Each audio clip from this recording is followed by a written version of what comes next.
Olá, boa noite. Eu sou o reverendo Hélio de Oliveira Silva, professor de homilética no Seminário Presbiteriano Brasil Central. Essas são a nossa aula de número 7 e número 8 juntas num só vídeo. Aos alunos, você já recebeu as apostilas na nossa plataforma de EAD. Então, o que nós vamos fazer aqui é um resumo para facilitar o entendimento daquilo que você já tem com um pouco mais de detalhes na nossa apostila. Se houver alguma pergunta, pode levar para o nosso encontro virtual na aula. Muito bem.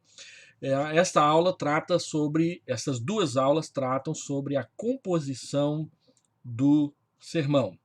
Então, vamos lá. Quando nós falamos na composição do sermão expositivo, nós precisamos ficar atento àquelas partes que constituem a estrutura escrita do sermão expositivo: a proposição, a argumentação, as ilustrações, a aplicação e as aplicações, a conclusão, a introdução e as frases de transição. Você observou que a coisa está meio que fora de ordem. Muito bem. A estrutura aqui está meio fora de ordem, porque quando você escreve o seu sermão, você escreve mais ou menos nessa ordem que eu estou apresentando aqui. Na hora de pregar o sermão, então a introdução vem para frente, depois a contextualização, que eu esqueci de colocar aqui, então a proposição, a argumentação com as ilustrações e, por fim, então, as frases de transição, a aplicação e a conclusão final. Esta é basicamente a estrutura de um sermão expositivo. Ficou faltando colocar aqui a contextualização. E quando nós falamos da proposição, a proposição é aquilo que Haddon Robinson, no seu livro A Pregação Bíblica, ele chama de a ideia grande. Bryan Chapell e vários outros autores chamam de proposição. O que é a proposição? A proposição é aquele momento em seu sermão, ali para o final da introdução ou abrindo o sermão, você apresenta o seu tema e como você vai abordá-lo.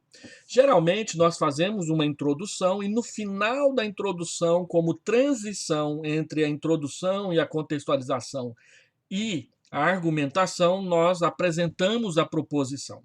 Outros, como o reverendo Augusto Nicodemo, geralmente apresentam a proposição logo de cara. Ele geralmente chega nessa oportunidade, eu quero tratar do tema tal e vou argumentar de tal maneira.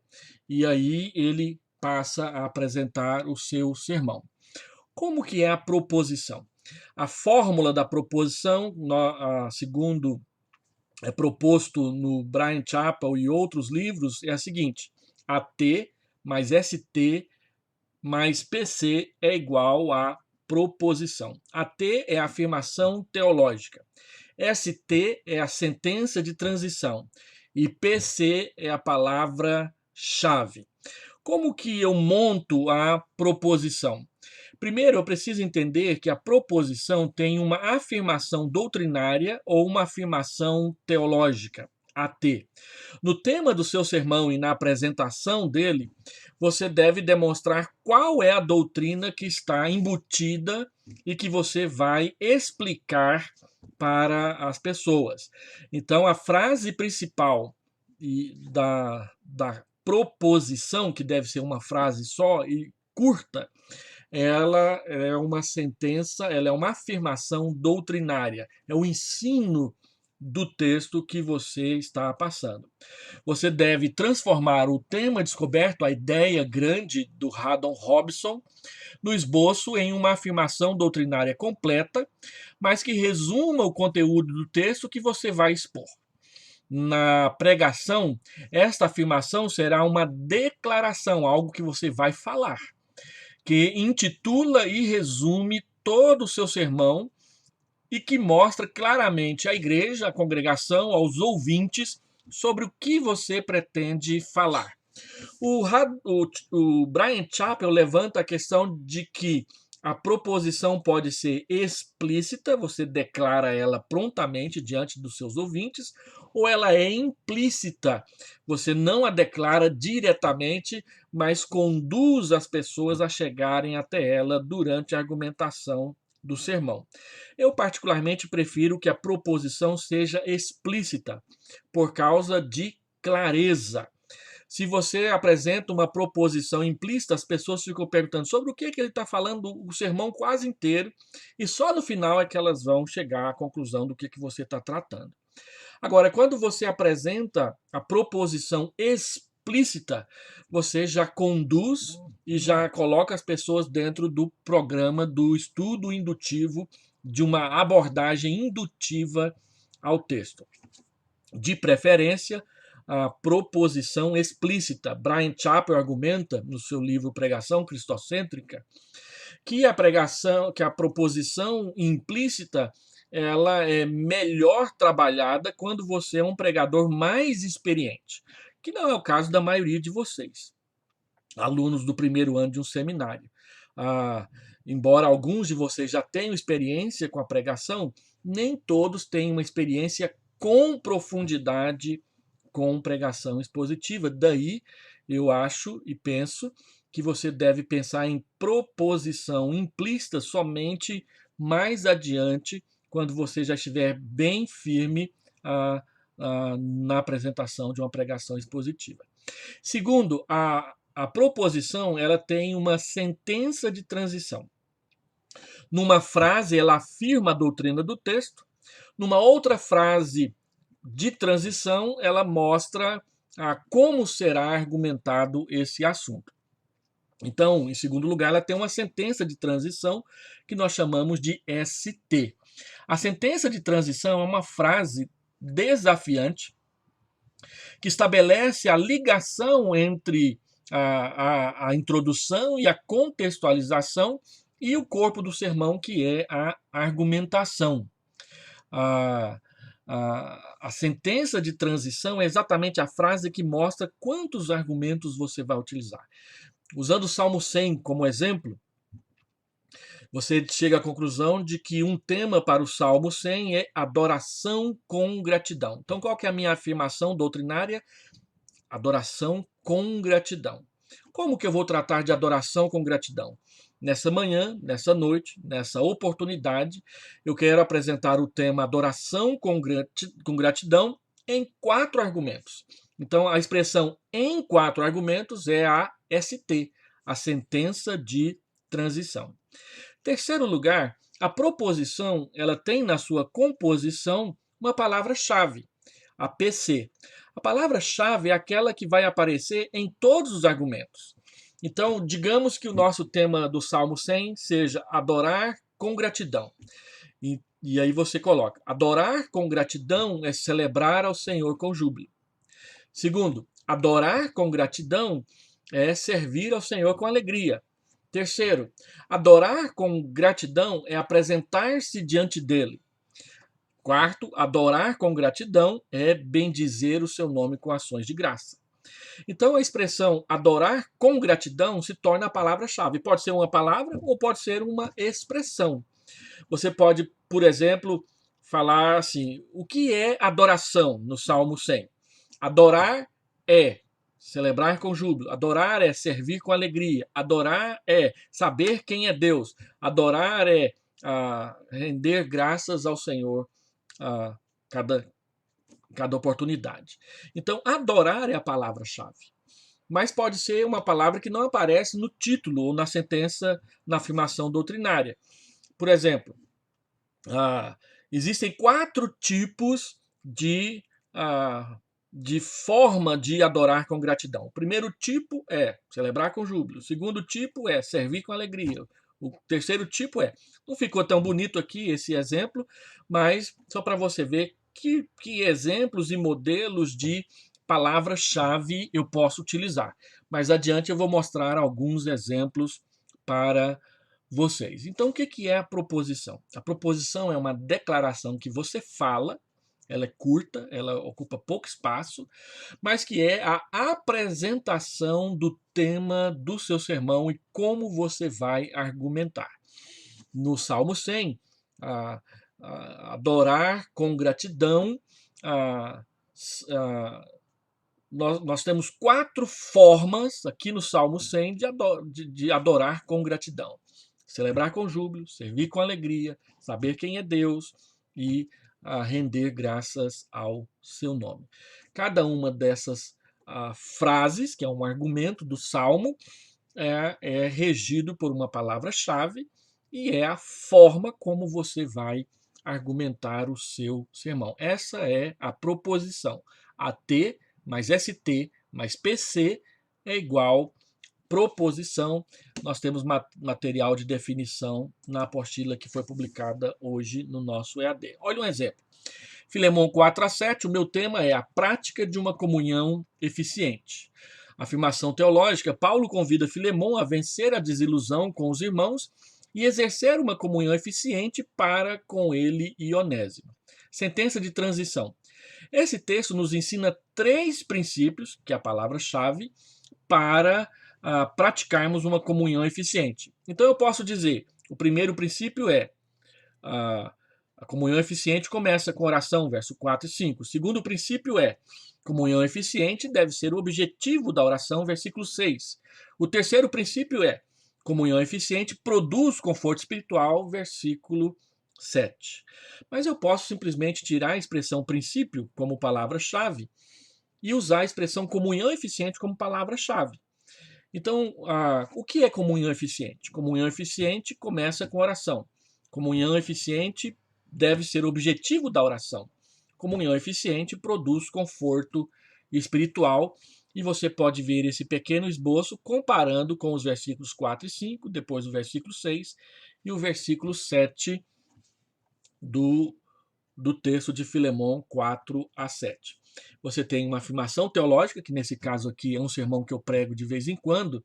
A afirmação teológica é mais grande, mais comprida. Mas olha o tamanhozinho da sentença de transição. Esse texto nos ensina 3 princípios para praticarmos uma comunhão eficiente.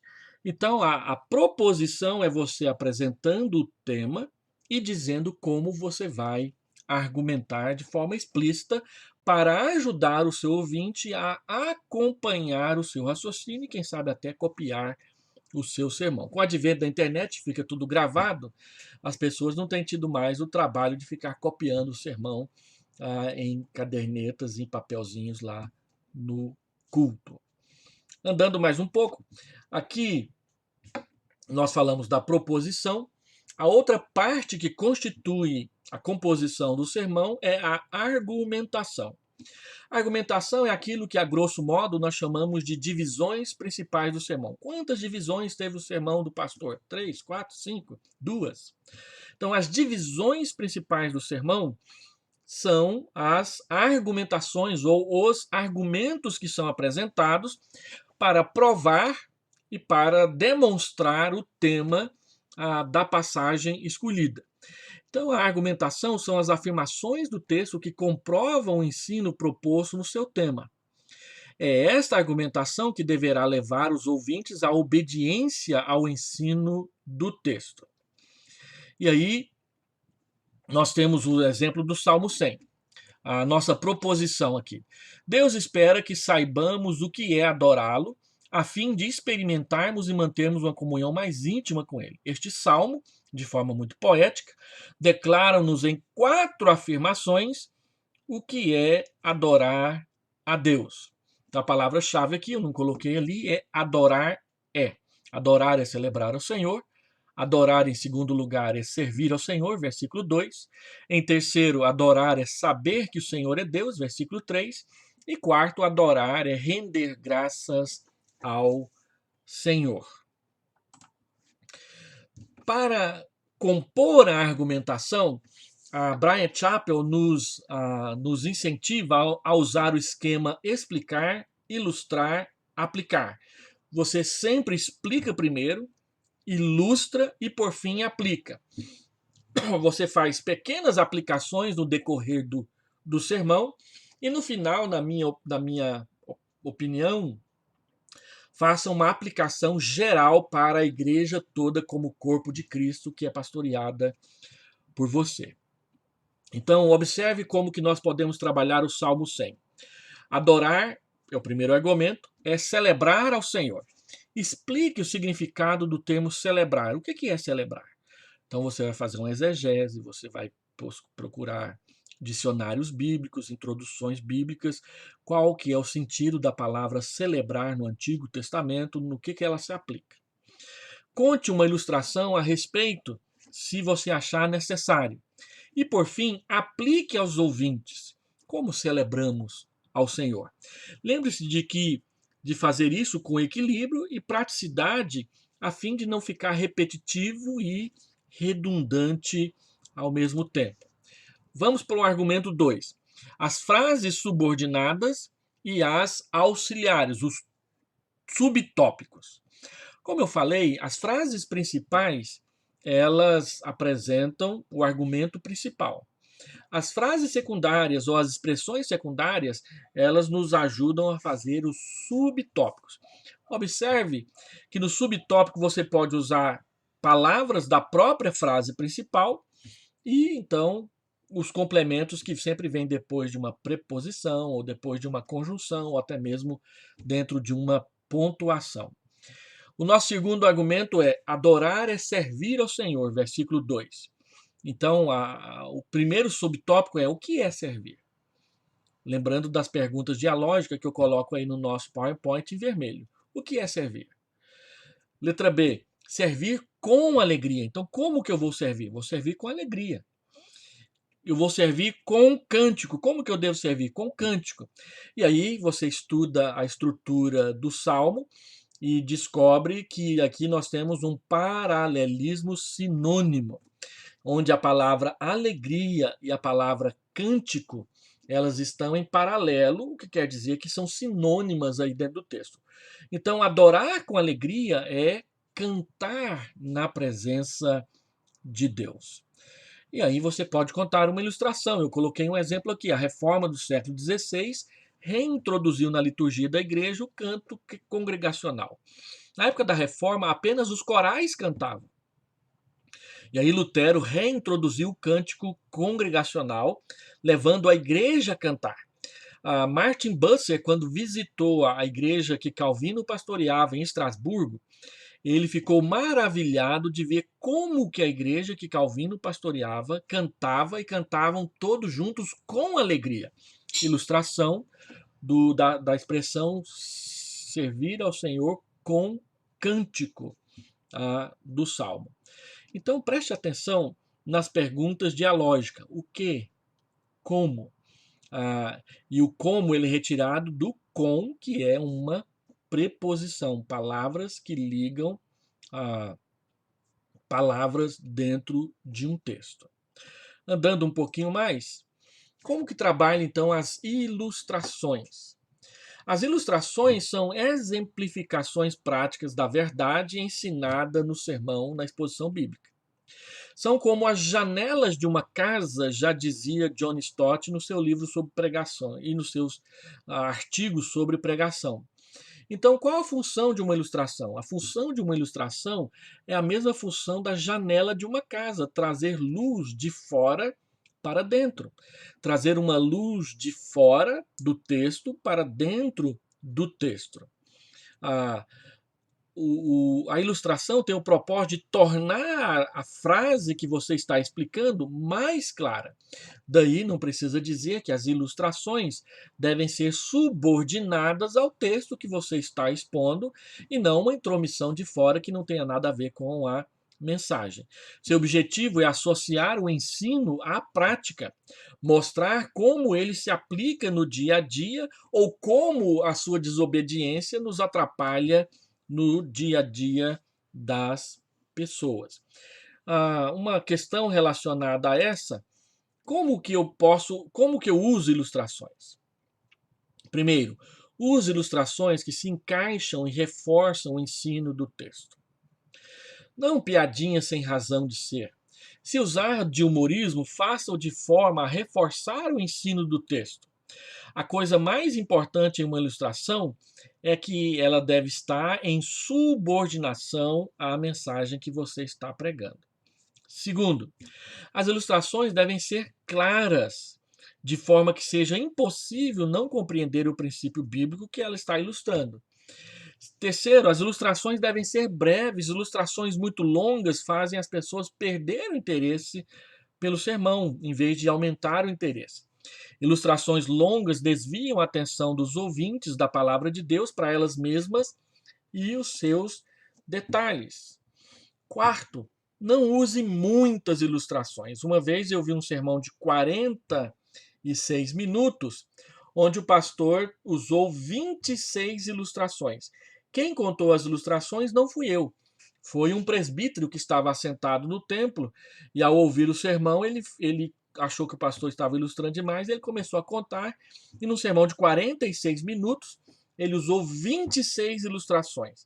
Se ele gastou 3 minutos com cada ilustração, ele gastou mais que o tempo do sermão. Então, o sermão dele não teve conteúdo, não teve explicação, não teve argumentação, teve ilustração o tempo todo. Então, não use muitas. Ilustração, ela deve ser usada só quando você perceber que é necessário para ilustrar, para aplicar, para arejar melhor o assunto que você está expondo. Seja equilibrado. Não use tantas ilustrações. Eu falei 26, mas foram 30 ilustrações no sermão. E uma pessoa gastou o tempo do sermão, em vez de prestar atenção no sermão, contando todas as ilustrações. Evite ilustrações com exageros, aquelas mentirosas. Ora, como é que você vai ensinar a verdade contando mentiras? Então, as ilustrações, tome cuidado com ilustrações que têm exagero. Uma vez um pastor estava ilustrando, e eu estava ouvindo ele pregar, e ele começou a contar de um amigo dele que tinha sido militar e que veio fazer seminário junto com a gente. E aí, quando ele falou que estava passando lugar e uns camaradas mal encarados, resolveu enfrentá-los lá e pegar no pé deles. E aí ele disse: o meu amigo, que tem o braço desse tamanho, parecendo Arnold Schwarzenegger, botou eles para correr. Eu conheci o amigo dele, o braço dele não era isso tudo, não. Devia ser, ele era forte, mas era bem menos do que aquilo que ele estava falando ali. Não ficava bem longe do Arnold Schwarzenegger com aqueles brações fortes da época boa dele. Então evite ilustrações com exagero. Pode ser mais cômico, pode ser mais humorista, mas tome cuidado que a sua ilustração, em vez de ajudar a explicar a verdade, se torne um empecilho para que a pessoa acredite na verdade que você está expondo ali no texto bíblico. Use variedade. Pesquise e aprenda a utilizar formas diferentes de ilustrar. Existem manuais de ilustrações, não recomendo que você os use demais para não se tornar escravos deles, mas eles mostram como ilustrar, contar uma ilustração diferente numa situação diferente. Então é pedagógico, é útil você dar uma olhada em manuais de ilustração. De onde eu tiro as ilustrações? Primeiro, da própria Bíblia. Muitas verdades são exemplificadas pelos próprios personagens bíblicos. De que maneira poderá o jovem guardar puro o coração? Pergunta o Salmo 119. E ele diz, observando de acordo com a sua palavra. Agora, qual é um exemplo bíblico de um jovem que guardou puro o seu coração? José. Então, você pode trazer a história de José para esclarecer o significado da expressão do Salmo 119, verso 11, que fala sobre a pergunta, verso 9, na verdade, a pergunta sobre de que maneira o jovem vai guardar puro o seu coração. Uma história bíblica ilustra um princípio bíblico, doutrinário ou poético em determinado texto.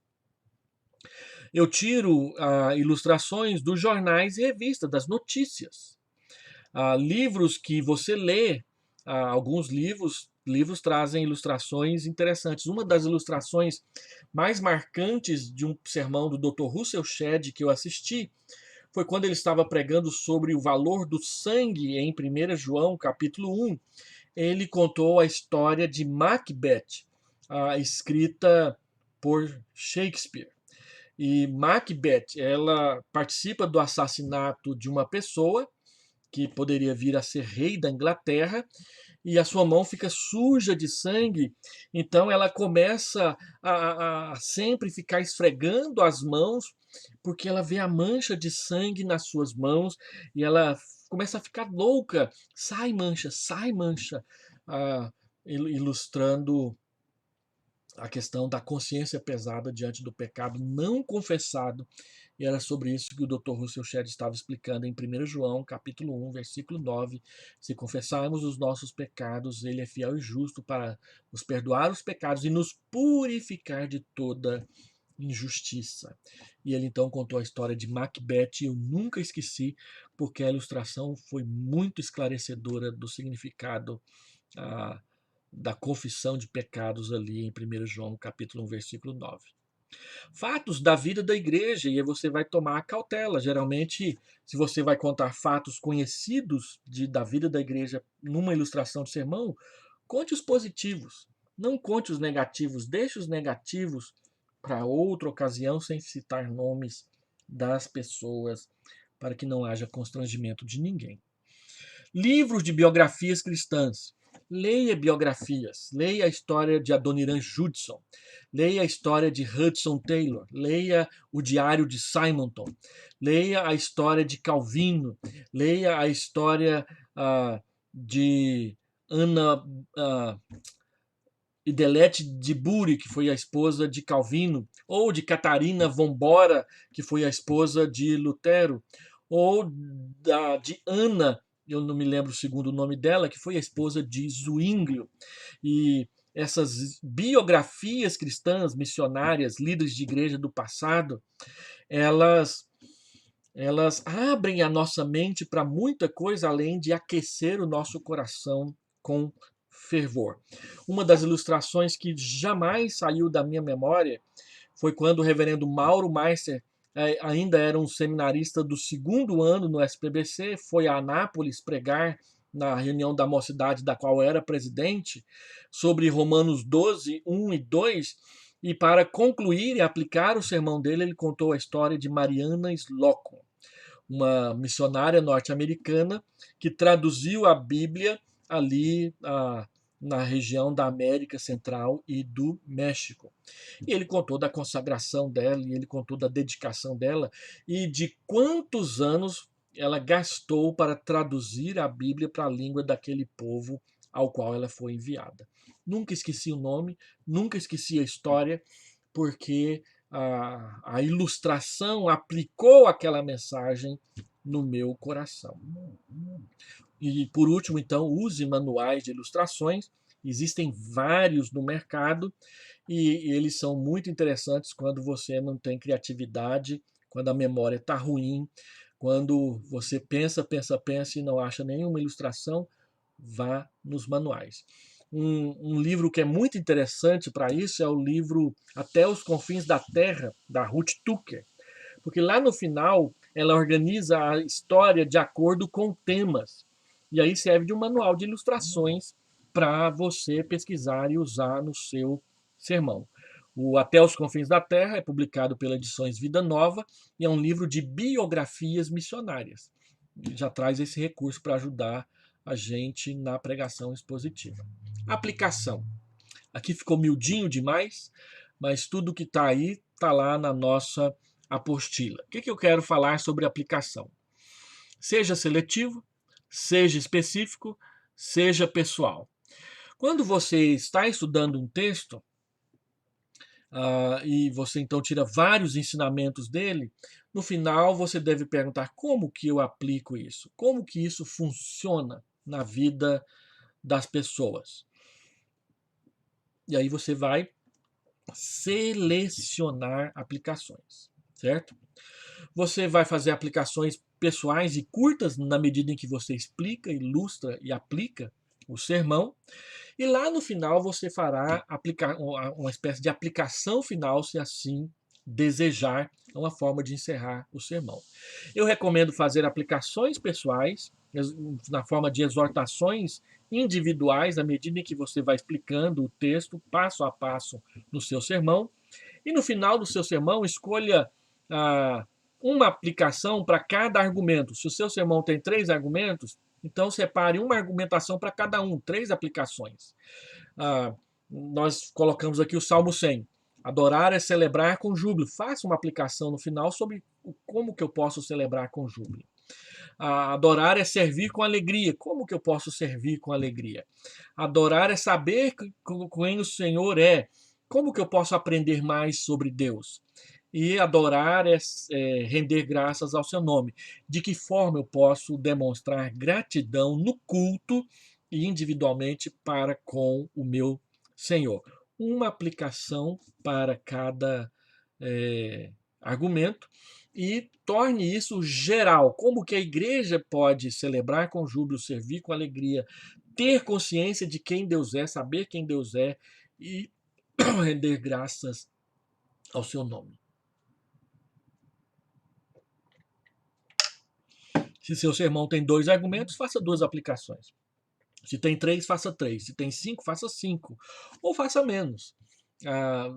Use da sua perspicácia e percepção pastoral para discernir. Então, seja seletivo. Selecione aquelas aplicações que você pôde discerni-las na preparação do sermão,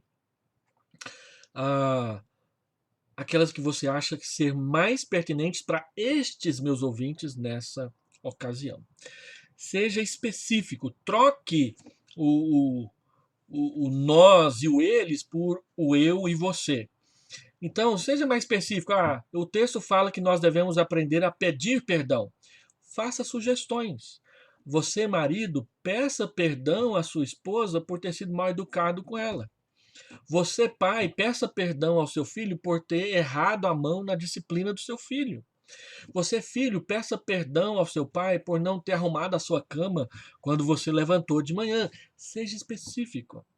E quanto mais experiência pastoral você tiver, mais ampla torne a sua aplicação para a vida da igreja. E seja pessoal, troque o nós e eles por eu e você. O que eu, o que você e o que nós, dentro deste grupo, podemos fazer para aplicar essa verdade aqui? E a conclusão? Você está vendo aí o desenho que sempre aparecia nos desenhos da Warner Bros. Do Pernalonga. That's all, folks. É isso tudo, pessoal. Isso é tudo, pessoal. Termine com tudo pronto. Exatamente o que o Bryan Chapell fala. Então, você pode usar na conclusão citações e poesias, não faça isso todas as vezes. Existe a conclusão no estilo envoltório, em que você recapitula e integra a mensagem toda. Algumas pessoas concluem repetindo os pontos rapidamente e fechando. Ao concluir, seja intencional. Mostre para os seus ouvintes que você quer chegar a algum lugar. Dê propostas práticas para eles fazerem. Responda a pergunta como fazer. Bryan Chapell ele diz no seu livro: se você termina o seu sermão com conclusão usando pergunta retórica, é a mesma coisa que você dizer eu não sei o que fazer com esse sermão. Então tem pastores que ao terminar sermão, o texto fala que você deve amar. Você está amando? O texto fala que você deve perdoar. Você está perdoando? Isso é pergunta retórica. Não termine seu sermão dessa forma. Termine o seu sermão propondo caminhos, posturas, práticas para as pessoas. Responda a pergunta como fazer. Se o texto fala sobre adoração, como adorar? Como que eu celebro? Como que eu sirvo? Como que eu tenho consciência do Senhor? Como que eu bendigo o seu nome com gratidão? E aí pense sobre isso. Imagine situações, dê exemplos, proponha soluções para essas perguntas aos seus ouvintes. Conclua positivamente, evite terminar o sermão dando bronca.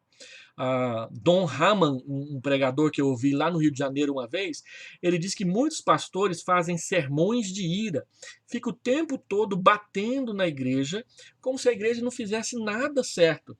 Não, procure terminar falando da graça, do favor de Deus, do auxílio que Deus nos dá para vencer, para lutar, para conquistar, para levantar, para entrar na batalha. Evite o anticlímax. Não faz o seu sermão cair do melhor para o pior.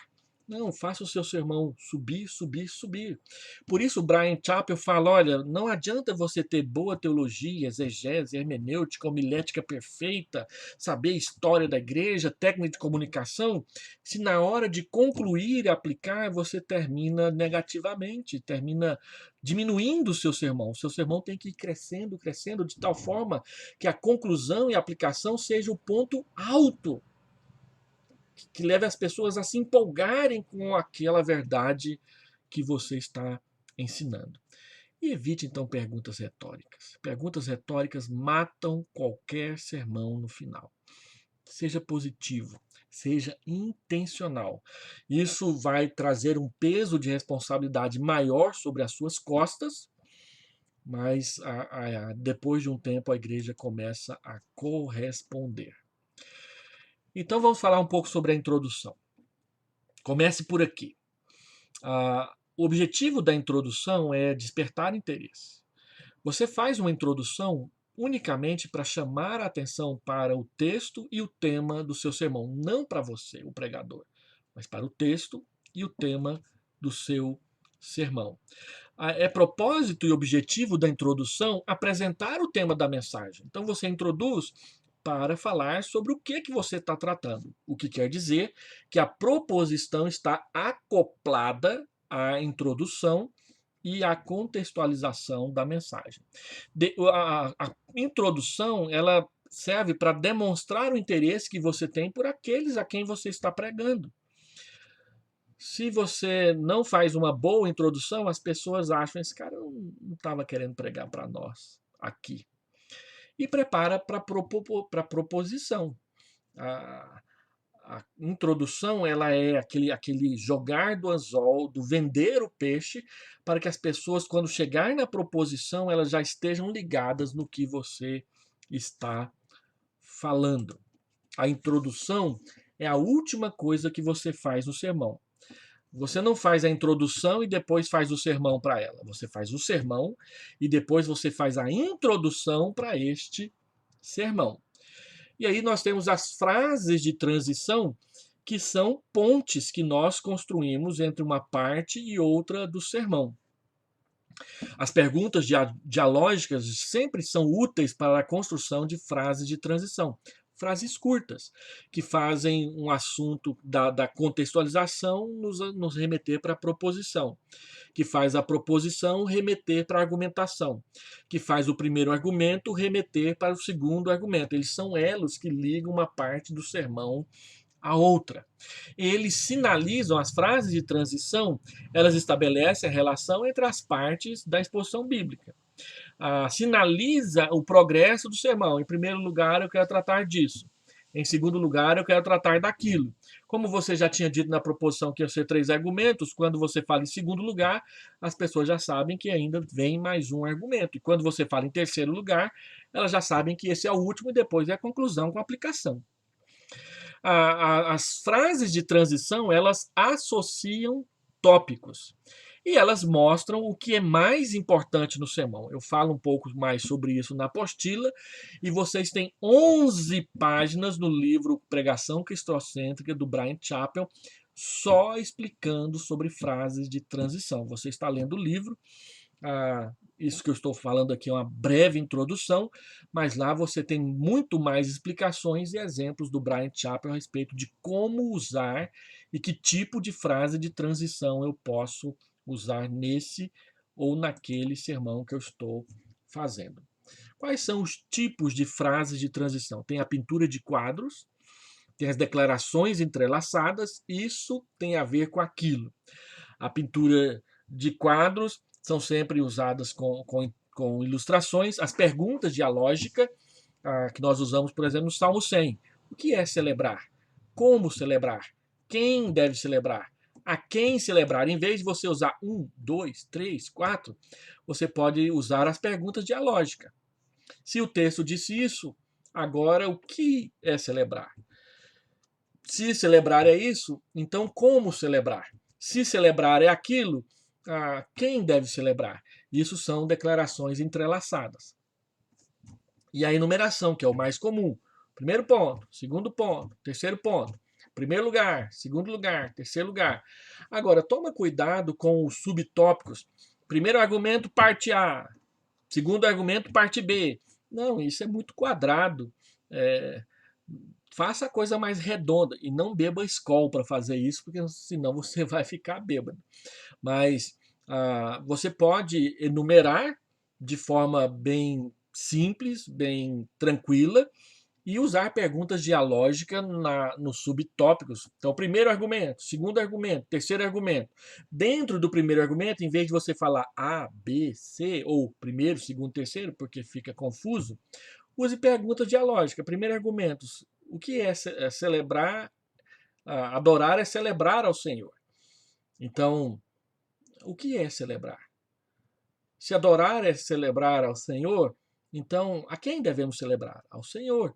A quem deve celebrar? Todas as terras. Como celebrar? Com júbilo, para não ter que ficar falando primeiro, segundo, 1, 2, 3, o tempo todo dentro do seu sermão. Aqui tem uma demonstração visual de como que o sermão fica estruturalmente. Para caber aqui no PowerPoint, eu tive que diminuir. No Data Show, lá na sala de aula, fica grandão, fica melhor de você assistir. Mas geralmente a gente coloca lá em cima, no papel, o texto, o tema do texto que você vai expor, a introdução, ligada à introdução e seguindo a ela o contexto. Falei sobre isso naqueles 2 vídeos auxiliares publicados antes. Então, a proposição, quando você declara o seu tema e o número de seus argumentos. A argumentação, primeiro, segundo, terceiro, quantos forem necessários. A aplicação, 1, 2, 3. A conclusão. E lá no final, aquilo que o Bryan Chapell chama de frase final. Uma frase forte, exortativa, que recapitula, aplica, desafia o tema do seu sermão às pessoas. Eu não uso frase final em todos os meus sermões, mas a frase final ela tem a grande possibilidade de permanecer na memória dos ouvintes mais tempo do que qualquer outra frase, porque é a última frase que você vai dizer. Né? O Campbell Morgan, citado no Bryan Chapell, e em outros livros de homilética, ele diz que a conclusão e a aplicação ela deve elevar, ela deve concluir, incluir e elevar. Ela deve concluir porque ela deve terminar, logo deve ser mais curta possível. Ela deve incluir porque ela deve ter na sua construção, no seu falar, frases que colocam, injetam na memória dos ouvintes o que você ensinou.